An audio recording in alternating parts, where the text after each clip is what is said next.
Hey guys, in this video, I'll guide you through how to fix Instagram not sending photos. Alright, so let's begin with the video. Start by opening your phone's main settings.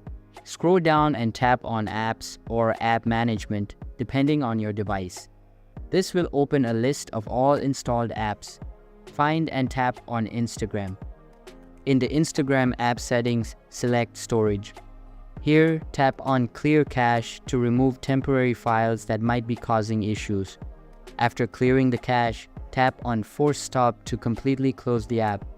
Then restart your phone to apply these changes. If this doesn't resolve the problem, return to the Instagram app settings by going to Settings Apps Instagram. This time, select Permissions. Find the storage permission in the list and make sure it is enabled. This will allow Instagram to access necessary storage for its operations. Next, go back to the Instagram app settings, check for updates, and ensure that your Instagram app is updated to the latest version. You can do this by going to the Play Store or App Store for iOS users and searching for Instagram.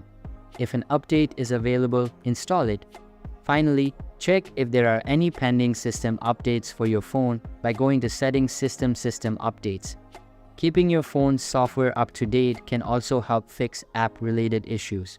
So that's basically how to fix Instagram not sending photos. So that's for this video. If you find it helpful, consider subscribing and giving this big thumbs up. And I'll catch you in the next one. Thanks.